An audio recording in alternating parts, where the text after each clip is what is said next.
Public Lectures. It gives me great pleasure to welcome you to the latest in our Insights virtual lecture series, and that is the lecture Poetry That Will Live and Do Good, Reimagining Wordsworth by Jeff Cowton.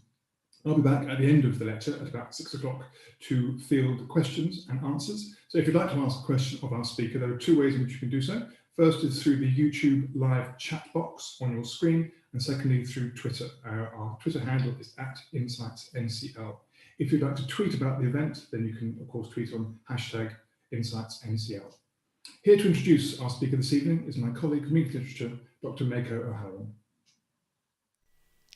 Good evening and welcome to this Insights public lecture. My name is Meiko O'Halloran. I'm a senior lecturer in Romantic Literature here at Newcastle University, and it's a great pleasure for me personally to introduce Jeff Cowton as our speaker today in this, the 250th year anniversary of the birth of the poet William Wordsworth. I've known Jeff for many years and always admired his tremendous knowledge, passion, warmth and enthusiasm. Jeff Cowton has, in my eyes, one of the most exciting and important jobs in literary studies and heritage. He is the Curator and Head of Learning at Wordsworth Grasmere, the Lake District home of William and Dorothy Wordsworth between 1799 and 1808, and now also the site of a wonderful new museum and the incredible Jerwood Centre, which houses 70,000 manuscripts, books and pictures. Jeff has worked at the Wordsworth Trust for nearly 40 years, and he has spearheaded many of the innovations that have established Wordsworth Grasmere as a major site of public as well as academic interest today. In the 1990s, he played a crucial role in developing training standards for the cultural sector. He oversees the Trust's traineeship programme, and in 2010 he was awarded an MBE for his services to museums. Most recently, Jeff has overseen the £6 million redevelopment project Reimagining Wordsworth, in which he has led the reinterpretation of the house and the new museum. We will hear more about that from Jeff today. As a leading figure in the field of interpreting literary manuscripts, Jeff is a familiar face at major international conferences, generously sharing his expertise and flying the flag for the Wordsworth Trust in America and Europe. I've also been extremely impressed to see Jeff take to online platforms and host lots of talks and events on Romantic era authors and give virtual tours of Dove Cottage over the past 8 months. It's also a particular pleasure to welcome Jeff because of the special connection between the Wordsworth Trust and the School of English Literature, Language and Linguistics at Newcastle. Robert Woolf, who became the first director of the Wordsworth Trust between 1989 until his death in 2005, taught English literature at Newcastle for 30 years. Thanks to the wonderful work of Jeff Cowton and his team, we're delighted to still be able to take Newcastle students to visit Wordsworth Grasmere and learn from him every year, this year virtually. Having been inspired by hearing Jeff speak many times, I know that we are in for a real treat. He will speak to us today on Poetry That Will Live and Do Good, Reimagining Wordsworth. I hope you enjoy the lecture. Hello, thank you very much for inviting me to give this talk. It's a great pleasure to do it. We're trying to record it in Dove Cottage itself, but it's a November afternoon and it's getting darker and darker, so we'll see how we go.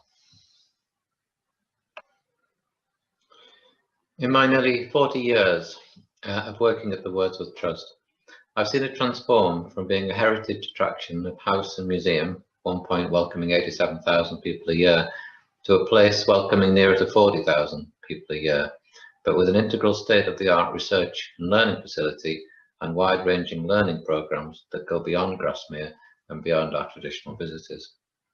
The final part of the presentation will see some of the ways in which poetry has lived and done good in work that we've done in partnership with other people. So I invite you, as you watch it, to think how we could work together to enable it to do the same for people in your life, both personal and professional. My contact details are on the final slide. The Trust owns Dove Cottage, the home of William and Dorothy Wordsworth, between 1799 and 1808, and from 1802, the home of William's wife Mary and 3 of their 5 children. Here William wrote most of his greatest and best loved poetry. I Wandered Lonely as a Cloud, poems like Michael, the great poem The Prelude, and it was here that Dorothy wrote her Grasmere journals. Dove Cottage is in the hamlet of Townend.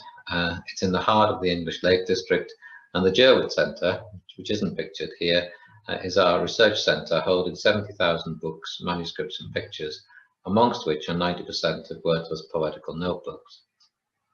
And here are a couple of manuscripts on the left, the Prelude, the beginning of the 1805 Prelude, and on the right, Dorothy Wordsworth journal showing daffodils, description that after William and Dorothy had seen them at Ullswater. Here, uniquely, we can read William and Dorothy's words about this place, composed in this place, and written on the very paper on which they were first transcribed. People, poetry, place, and collections which embody both their lives and work. We're currently undergoing another major transformation, Reimagining Wordsworth, thanks largely to a grant from the National Heritage Lottery Fund and building on many years of development as a member of the Cumbria Museums Consortium with funding from Arts Council England. And this is our site with Dove Cottage at the heart of it, Wordsworth Grasmere, and it will include in it a reinterpreted Dove Cottage, garden and adjacent woodland, a new museum, dedicated learning space for schools and specialist groups, cafe and a shop. And it was scheduled to open on Wordsworth's 250th birthday, 7th of April this year, but of course that couldn't happen. So we hope to officially open it on his 251st birthday instead. The site development is accompanied by a range of activities in Grasmere and further afield, which offer people benefits in ways other than through the ticketed visit. And at the heart of all our learning and interpretation is this sentence. Here, about 200 years ago, William Wordsworth wrote groundbreaking poetry that he hoped would live and do good. This wish for his poetry's usefulness to outlive him and to make a difference to people was often expressed. He first used the phrase live and do good in 1804, writing to his friend Richard Sharp. I pray God to give me life to finish these works, which I trust will live and do good. And expanding on this hope, he wrote to Lady Beaumont in 1807 that he wished his poetry, quotes, to console the afflicted, to add sunshine to daylight by making the happy happier, to teach the young and the gracious of every age to see, to think and feel. And writing to Henry Crabb Robinson in 1835, he said, if my writings are to last, it will, I myself believe, be mainly owing to this characteristic. They will please for the single cause, and in quotes, that we have all of us one human heart. A line from his own poem, The Old Cumberland Beggar. We see the role of Wordsworth Grasmere in 2020 as fulfilling the poet's own wishes for his lifetime's work. In Reimagining Wordsworth, whether looking at a visit to the site or activity elsewhere, we hope an immersion in the poetry, people and place will take people, even if temporarily, away from, as Wordsworth called them, the attractions of a busy world and a world that is, quotes, too much with us. But who is our audience? A survey made a few years ago found nearly half our visitors were over 55 and 78% were white.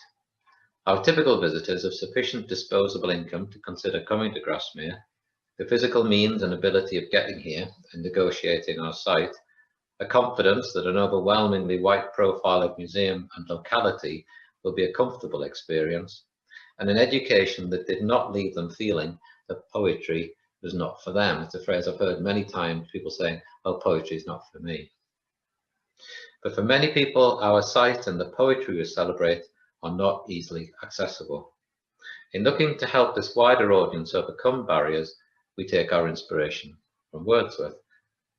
In a letter in 1802 to John Wilson, a young Glasgow student, Wordsworth, who was a self-declared reluctant letter writer, wrote 4 large pages defending his poem, The Idiot Boy, against Wilson's accusation that a story about a mother's love for her disabled son was not a fit subject for poetry. The title of the poem understandably causes us discomfort today, as it did William. He argues that Wilson did not find pleasure in the poem because its subject is beyond his experience. Wilson, he argues, lacks, quotes, a comprehensiveness of thinking and feeling. And here's the letter, part of it anyway, and you can see in the top section, second line down, and maybe you can just see the word people, third word in. Wordsworth goes on to say, people in our rank in life are perpetually falling into one sad mistake, namely that of supposing that human nature and the persons they associate with are one and the same thing.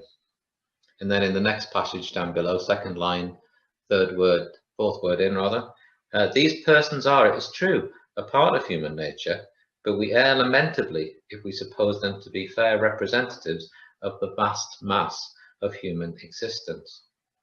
For too long, many museums have focused on the people we are used to associating with. And in recent years, and especially in the light of Black Lives Matter, it's inexcusable not to work harder to overcome barriers faced by people in the wider mass of human existence.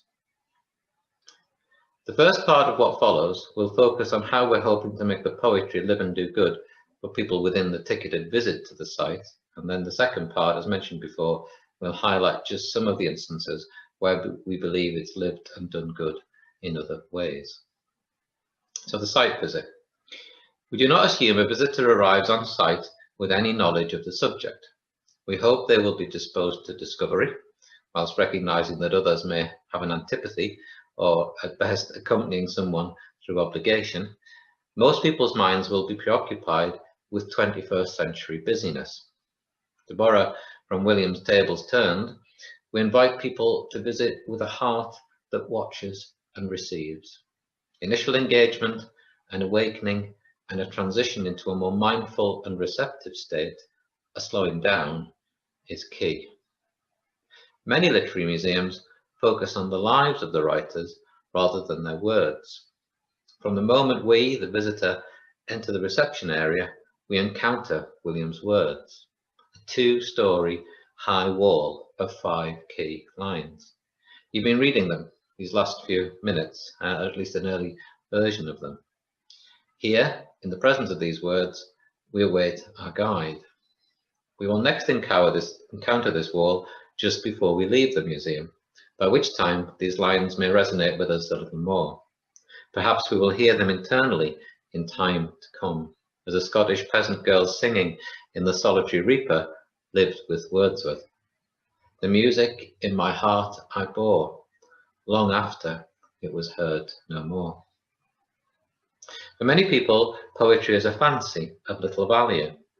200-year-old poetry in archaic language, how can it be relevant today? Our guide takes us to watch a film shown in a one-time stable in Dove Cottage. I turned to Wordsworth for solace, to lift my heart, to restore a sense of wonder in nature. He saw in nature a kind of healing spirit, an environmental vision about what nature brings to us, which is very important nowadays as we think about how we are failing the planet. William had a very deep friendship with his sister Dorothy. Two creative minds at work at the same time. You get a real sense at Dove Cottage of the joy they took being able to share everything, that their life and their poetry were inseparable. Wordsworth really is a poet who you can grow up with. The poetry can speak to you when you're in your 70s or when you're 17. The two words that come up again and again are joy and love. We could all do with as much of that as possible in our lives, and I think the poems offer it. Why does poetry matter? Why does Grasmere matter? Why does Dove Cottage matter? And how was the poetry written, and why does that matter? This film tries to show the importance of the poetry and the place that inspired it. Cannot but admire the fortitude and wonder at the success with which he has laboured in that one room, common to all the family, to all visitors, and where the children frequently played beside him.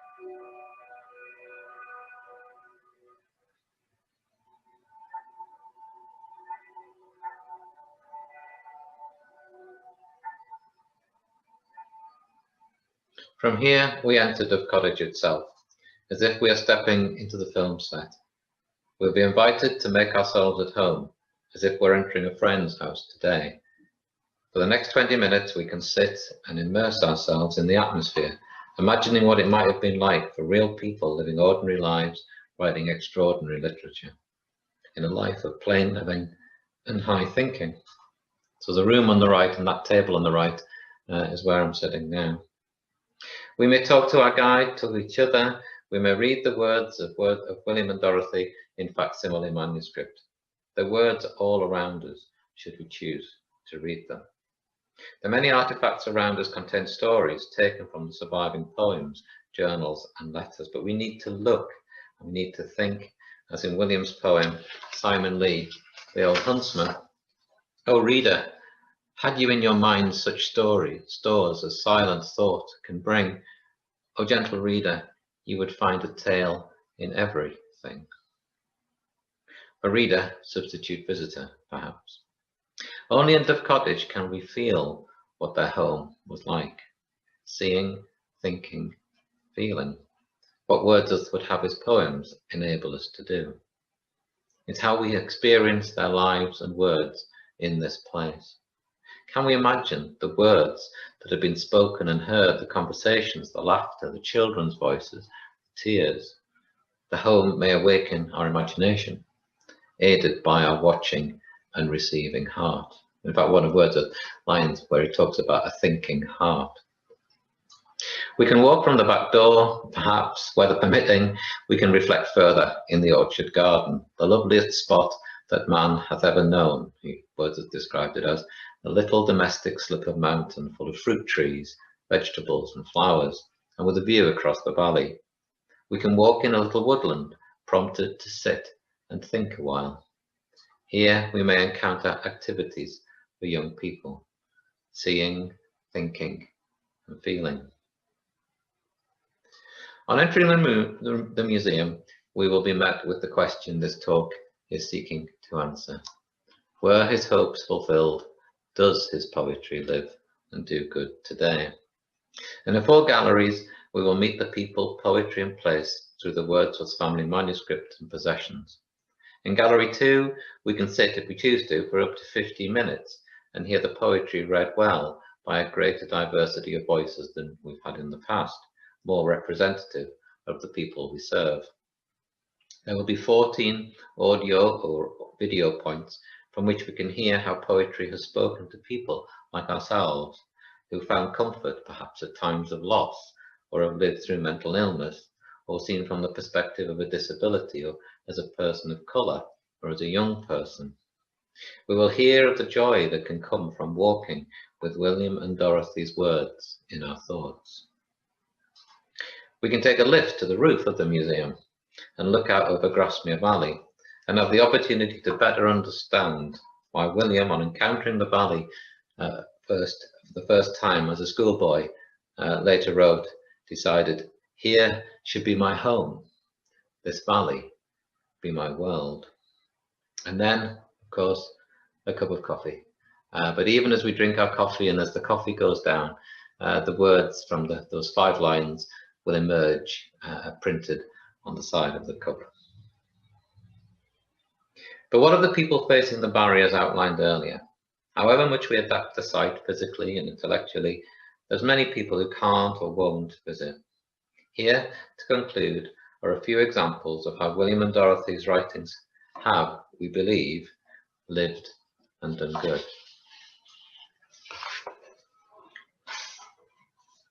With Lancaster University, we created a massive open online course. I should really say they're in partnership. It was initiated by them. A massive open online course on MOOC, Poetry, People, Place. For people who told us that they've long wished to know William and Dorothy's writings, or had been put off poetry at school and wished, again another phrase I often heard, to give it one more try. The course placed the writings in the context of place and highlighted what we can learn from manuscripts. And in the years that it's been running, it's been run a few times now, there's been over 22,000 people have taken part of it, and many of them have visited as a result. Perhaps surprisingly, William's poetry is central to a module of the International Masters Programme for Managers at Lancaster University. Simon Bainbridge leads managers on a journey through the Central Lakes on foot and in canoe, discussing the self-reflective nature of William's prelude, in particular the light-changing spots of time. The journey ends in our Jerwood Centre, with managers seeing firsthand the manuscripts which contain the lines they've been studying. One of the, some of the comments from the people who've taken part: the most profoundly impactful learning and development experience of my life, the catalyst for both inspiration and reflection. And then another one, a very different and very high impact experience. We have delivered many immersive courses for students from the UK and the USA, involving hands-on experiences with manuscripts and time spent in local places the Wordsworths knew. Here we see students lying in John's Grove, a place William and Dorothy associated with their brother John. In her journal, Dorothy describes a shared moment with William spent here in April of 1802. William heard me breathing and rustling now and then, but we both lay still and unseen by one another. He thought that it would be a sweet dust to lie so in the grave, to hear the peacefulish sounds of the earth, and just to know that our dear friends were near. John tragically drowned at sea, aged 32, and with a group of students from Amherst College, we studied William and Dorothy's letters around this time of the death and spent time in John's Grove. Afterwards, one student wrote, "My week in Grasmere has given me the opportunity to explore my own complex selves and internally validate my work." She was an artist. "I didn't know that reading an old white man's poetry would make this brown girl cry. I feel affirmed in my work, and for once I can see how my art can transform and transcend. Seeing another artist like William helped reinforce my poetic resistance and push against the bounds of the English language. I've gained a newfound sense of self. I also found how therapeutic being in Dove Cottage, being in the manuscript room, reading poetry was for me, especially reading about John Wordsworth and his relationship with his brother William. My stepfather passed away in an accident that should not have happened, akin to John's freak accident 2 miles away from shore. It was the first time that I felt at peace with his death in a long time. And I wouldn't have known that going across the sea and reading how Wordsworth dealt and not dealt with John's death was liberating for me. I think now I can finally mourn. I haven't had time to in so long, and I think that now I can maybe write about him again."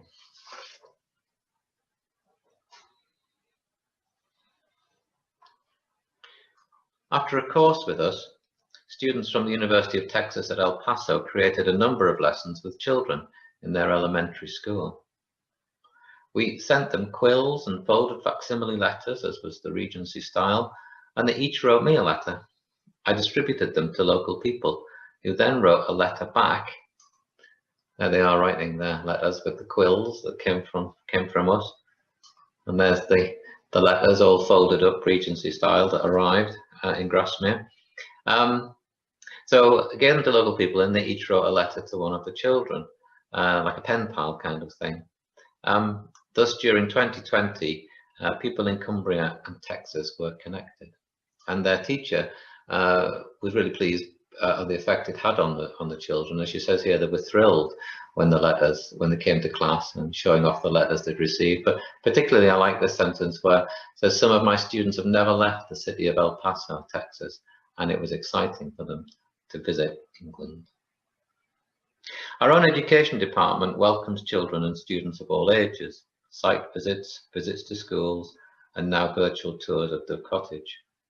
We have partnered with universities and art organisations to create projects that include multi-school and intergenerational experiences. So what we've got here is just one example, and I'm conscious that the sound isn't very good. Sorry about this, but it's a recording of a recording, so I hope you get the idea anyway.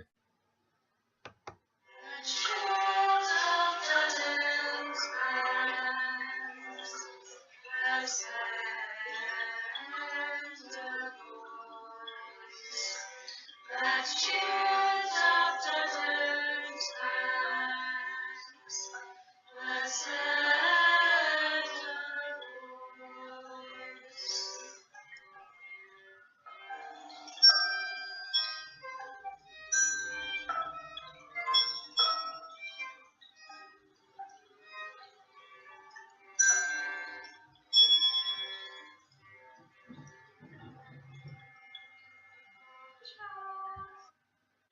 Closer to home, we've worked with a number of carers organisations in Cumbria, particularly West Coast carers. And this poem was written a few years ago by a group member, and as you can see, her feelings to poetry initially ambivalent. Poetry is not my thing. I much prefer to have a sing, go outside and take a look at what's around or read a book. Well, this year, this same person has been part of a writing group which has continued to meet and support each other through lockdown.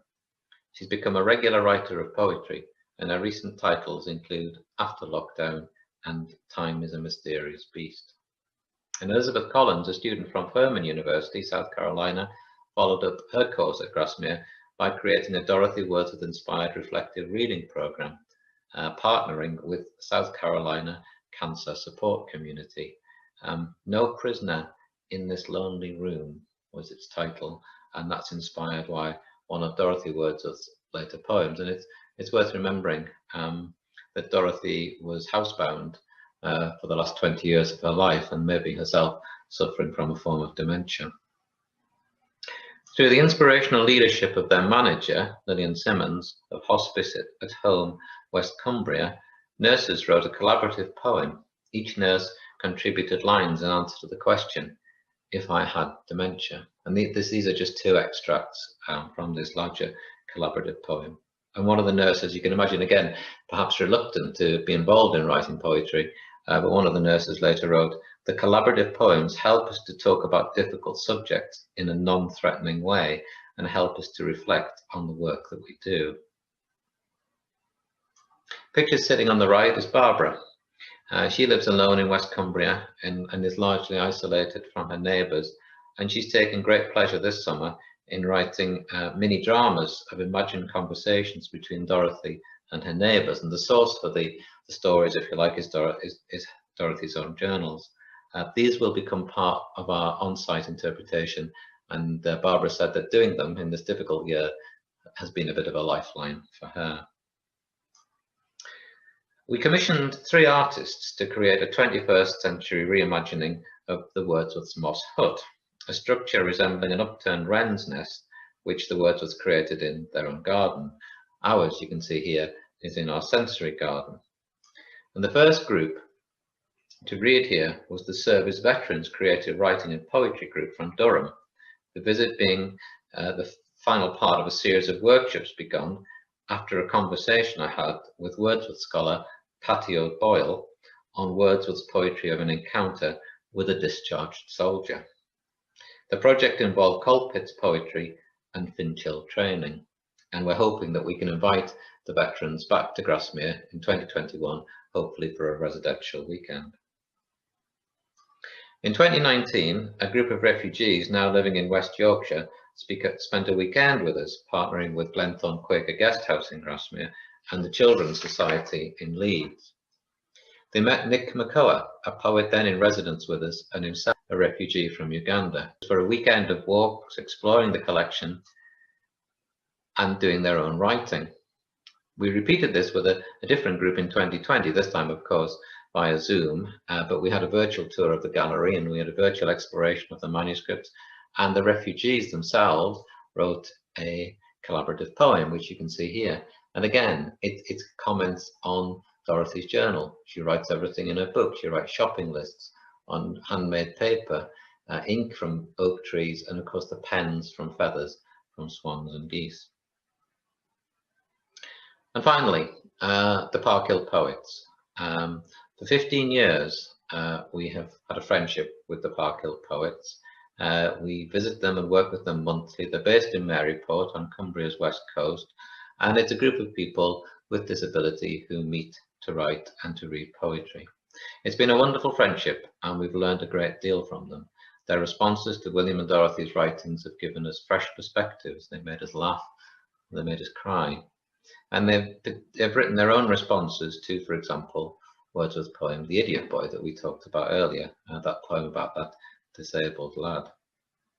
This particular poem stands out for me. It was recorded 8 years ago, and Philip Nixon, sadly, no longer with us. Yes, I am dead, by Billy Nixon. Yes, I am dead. I was born with a bone missing my head. And like is also in the land of hospital. I have 25 operations over many years. And sometimes those children make fun of me. They often call me names. But now I have nice friends right here and come. And come the same. Now I can turn my head. I wouldn't deceive in the bomb or bang. Name no longer moves me. I am happy who I am. I stay one point, take photos of it. I am very proud. If someone said to me, "Are you deaf?" Yes, I am. I say out loud. And the last couple of words there are covered up, but you can imagine if someone said to me, "Are you deaf?" Yes, I am, I'd say out loud. And then finally, to end with a film, also a collaborative poem by the Parkhill Poets, read by Kevin Pardell. And it's in response to William Simon Lee. This one's going to be shown in the new museum, one of the many I mentioned, talking of lives today, our experiences. I mentioned Simon Lee earlier. It's the poem where Wordsworth says there is a tale in everything. And just because Simon, the old man, appears to be not capable of even lifting an axe to cut through the bough of a tree, we're told don't make assumptions about him, or as Kevin says, as you'll see, about me. Thank you very much for listening. My contact details are after this film if you can see ways in which we could possibly work together. Thank you. Assumption, January the 8th, 2020. Assumption, young and full of life, red as a ripe cherry. That was us then and now. The changes between then I had, than I could, than I did. Remember, there is a time in me. Two sides to every story, or even 4, 5, or 6. My story doesn't stop there. New frontiers await me if people see me differently. Don't assume. Give me the tools. I can still make a Victoria sponge or jam or a porridge. Now I wait. Now I can. Now I do. Try and stop me.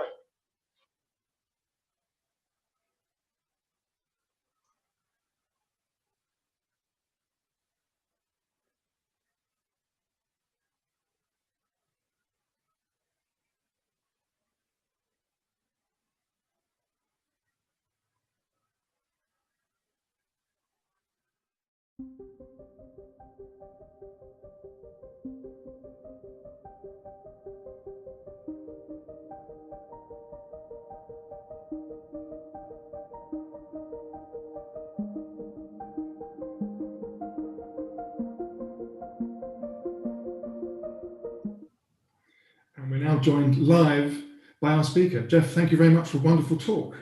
Well, it's a great pleasure. As I was thinking, it's very nice to be able to be more animated and not quite so dark. So thank you for having me. Thanks very much. I'm intrigued. Could you tell me and our viewers where you're sitting at the moment, please? Yes, mentioned in the video was that we have a collection centre, research centre, an activity centre with 70,000 books, pictures, manuscripts. And I'm sitting in one of the smaller libraries surrounded by what is actually our collection of Lake District guides, early topographical guides from about 1750 onwards. Lovely, lovely. So you've been in lockdown as well for the last 4 weeks. But in the summer you had people coming and it was tolerable, the experience of COVID, the pandemic? interestingly, it was, and many literary houses like ourselves that have been open in the summer with timed visits, smaller numbers of people per group visit, have actually said that it's a good, there's never a good thing about this, but having the place to in smaller groups and more time to look round, people have actually had a good experience. So for those who are able to come, I think they've enjoyed it and got quite a lot out of it. I hope so, and it deserves a wider audience. And to my great shame, I'm listening to your lecture. I remember how much I loved Wordsworth doing English Literature A-level and doing the Prelude, and how, to my shame, I've not returned to it. So there's opportunities there for people who have had a connection in the past and could revive it. That would be wonderful, but for people to come back. I mentioned in the film about the massive open online course, which has welcomed people just like yourself who had a taste of it at school and would like to pick it up again, in the years that follow. And we hope that our visit will also regenerate and rekindle that initial interest that they had. But even if you haven't got a love of Wordsworth or an interest in Wordsworth, please come, because we hope that's the point. We hope that you'll find something, as Wordsworth, as we sort of distill down, he encourages to live closer with nature. He encourages to develop an empathy for others and develop our own creative imaginations. I mean, 3 things that are very much of the world today. You mentioned Amherst College in New England in your talk. Is Wordsworth one of our cultural exports, which does have international resonance? He does. And I mean, when we talk about Wordsworth, we must also think about Dorothy Wordsworth, because it's William's birthday this year, it's Dorothy's 250th next year, and many people find Dorothy as interesting or more interesting than William. So we must think of them both.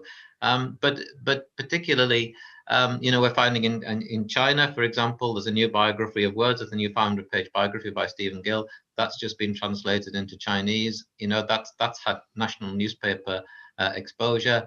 Particularly in India, Wordsworth is studied, and a lot of the American colleges. There is a worldwide interest in Wordsworth, which through this wonderful technology, we can hopefully reach more people through.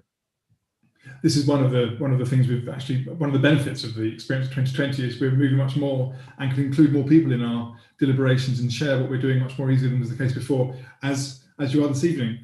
You mentioned Black Lives Matter in the talk, and I wonder whether this is obviously with National Trust experiencing this as we are in universities, whether there are any aspects of decolonising Wordsworth which are pertinent to your activities.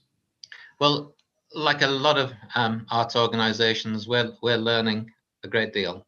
We're recognising that there are so many hidden histories, both in the words themselves, how people are represented in the literature, but also in the context in which the literature was written. And we've got a great deal to learn, and we're treading carefully, because obviously we want to do it right. We don't want to just rush into something without doing it right. And we're going to, for example, start a number of Facebook posts and an exhibition on our website. But we recognize that we would like to share the perspectives. We would like different voices. So if there are people watching this, listening to this, who would like to contribute, would like to have a say in this, I would love to hear from them, because that's the whole point. It's different perspectives, different lived experiences. So I would invite you, please, to get in touch with me about that. Well, 3 people have already. We have 3 questions in our chat box. First one asks from a member of the audience: do you have a favourite engagement project that you've worked on? I suppose, in truth, that the film of Philip Nixon at the end of the talk there. Philip was part of this group who meet in Maryport. They're a group of disabled people who meet to talk about and to write poetry. And through that group that we worked with, one of our colleagues goes along every month to share experiences and read and to write. And through that group, Kevin kind of found a confidence. Not Kevin, sorry, Philip found a confidence. And so that when he comes to write that poem, yes, I am deaf, he was kind of, if you like, owning his, this is maybe the wrong thing to say, but having had a life of people perhaps thinking less of him because of his disability, or being a guess, rude to him because of his disability, in this group that we helped to work with, he found his voice through poetry. And that poem, Yes, I Am Deaf, he wrote in 2012, and that recording comes from there. And sadly, he's since passed away, as Philip. But to my mind, that I can't watch that film without being affected by thinking about, you know, the role of poetry and the role of Wordsworth in Philip's life. It is a privilege, isn't it, to be able to engage one's research and passions beyond academia into ordinary people's lives, into the real world experience. It is, and in particular with Wordsworth. I mean, maybe, I don't know, maybe every poet's the same, but where Wordsworth explicitly says, you know, I want this to do good. I want my poetry to live, and I want it to do good. And in his lyrical ballads, 1798, just before he comes to Grasmere, he writes poetry about people who wouldn't otherwise ever get a mention. So it is like that poem that we mentioned, you know, the idiot boy. There's the female vagrant, there's the old man traveling, there's old Cumberland beggar. He's writing about the people who don't ever get a mention. And he's writing it, he says, because he wants to show the politicians that their individual lives are not just objectified, you know, as they might be from a government perspective, and fearful of the mob. And there's Wordsworth doing that very thing that we must be thinking about today, this sense of polarization. You know, here, if you like, these poems and lyrical ballads are a way of seeing the individual rather than the crowd. And there's a poet for today. Not to mention, you know, this sense of living with nature. You know, Wordsworth writing in his guidebook, talking about the importance of the economy of nature, that everything has a place, everything's in balance. And if you mess with that balance, well, where does it take you? Well, again, that seems very relevant to today as well. It does. In a year we've been dominated by nature and we're about to arrest it. And on that subject, a question from the audience: have you developed any new ways of engaging with the public during the coronavirus pandemic? One thing that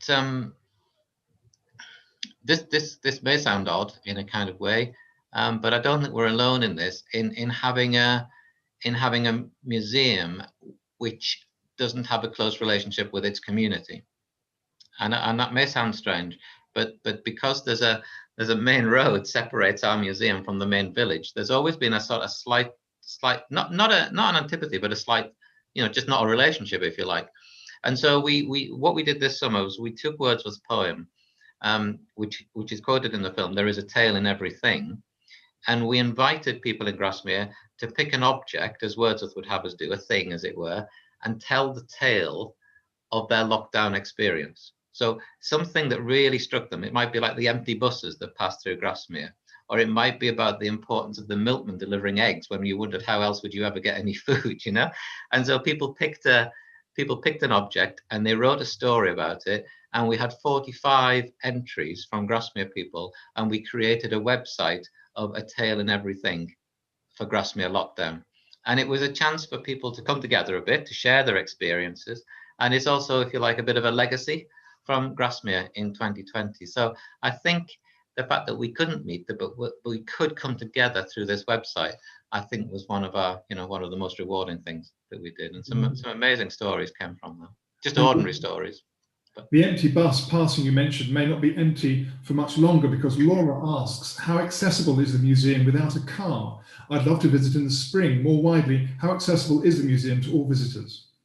Good. That's a great question, because it kind of wasn't. That there were many steps, and of course, being an historic house, Dove Cottage is a bit difficult. Certainly, you can visit the downstairs of it. Upstairs is more difficult, but we've got a sort of a virtual alternative, or a photographic alternative. But the rest of the site is as accessible as we can make it. And in terms of public transport, there is a bus stop, 50 yards from our site. So we're on the main road. Buses pass every 20 minutes. And all being well, our site is fully accessible. One thing I will just say is one of the important things to the Wordsworths was the view across the valley from their garden terrace. So just above the house, there was a terrace. And it really is important, because that gave them their perspective. And what we've done is we've built a platform on the roof of the museum, on the new museum, just next to it, with a lift to the top, so that just about anybody who wants to can get an almost identical view to what the Wordsworths had from their garden terrace. So that I think is something to look forward to. Certainly is. Spring with the vaccine and a view of the Lake District. It all sounds very, very exciting for 2021. Dare I say, might be with some daffodils as well? Dare I mention that word? I often think about daffodils to try and get through these shortening days. John asks, what was the hardest part of the redevelopment project? That's, again, a really good question. The hardest, well, getting the money. I'm sorry, that's such a dull answer, but it took us 3 times to get Heritage Lottery Fund grant, and without that, you could not possibly do a project on this scale. But what I will say is that every time we resubmitted, we felt happier with the project. So you might say, well, the lottery were right to kind of reject it each time. So raising the money from the Heritage Lottery Fund for good reason, it was hard. But then I think also as the building work has progressed, it's been quite hard when you come across things in the ground that you hadn't expected to find. So, you know, you might say, well, you should expect to find slate under the ground in the Lake District, but the builders found a massive great piece of slate that had to be chipped away. If we'd used dynamite, there was a risk we could, you know, damage the foundations of Dove Cottage, so you couldn't do that. So we had to chip away. So just sort of little unexpected like that. But I guess on the scale of thing and what you hear of other projects, there haven't been. I know we're a year late, but that's largely due to the pandemic than it has been to obstacles. It's been a real privilege and pleasure to work on. Hard work, but a real pleasure. Just as we're now being watched anywhere in the world, so the next question from David: how far-reaching are your engagement projects? Do you work with other groups or people around the world? Yes, we do, and we'd love to do more. And I don't know where people are watching this from, but if you are from afar, please do. In the film, I highlight work that we did, say, with the school in Mexico. We found that incredibly rewarding. At the moment, I think I also mentioned a project we're working with in South Carolina, working with cancer care, a cancer care charity there. But really, we could do this anywhere. You know, we would love to do this anywhere. And you've seen some of the examples in there, and we can. Sounds, I don't know what I'm saying. I'm going to say, like, we can do this. We can do this. We can make Wordsworth poetry live and do good anywhere, really. If we've got somebody on the ground, you know, it could be anywhere, and we have the experience, and we'd love to do it with people. Wordsworth and Mexico. I never thought I'd hear that in the same sentence. We're making the world smaller. It's wonderful. Well, it's the things, isn't it? I mean, what we did, we sent them some quills. And, you know, I mean, I don't suppose too many Mexican children in the school had used a quill before, but they got really excited. And that's the thing, I guess, is the thing about being a museum, because we're dealing with material things, you know, and that sense that in Wordsworth period, that to write a letter, you didn't put it in an envelope, but you folded it up 3 or 4 ways. You made a little packet with it. You put your address on the outside of this single sheet, all folded up, and then it somehow got to the other end. And that's what these children did. And they loved the idea of being able to write a letter, fold it up, send it to England, and then get a reply from somebody in England. And I remember one project we did with a school, I won't say where, and they did this, and they had to put this thing in a letterbox, and their lives were so virtual. I don't think they'd put anything in a letterbox before, you know. And so that sense of the tangible and the real, it's what museums do, isn't it? It's the words, it's the people, it's the place, but it's the things as well, and that's what helps bring this all together, really. How 19th century, a postbox and an envelope. We're communing with history all the time. It's wonderful. Thank you, Jeff. That's been such a delightful, stimulating and enlightening talk. Thank you very much indeed for being part of the Insights programme. It's a great pleasure. Thank you very, very much for having me. And I just hope we can continue with some of these conversations. Thank you. Very happy to, absolutely very happy to help. And to our audience, thank you very much for tuning in. Our next event will be on Thursday, 26th of November, which are new voices on science, agriculture and engineering. Same time, same place. Hope you can join us. Thanks very much. Good night.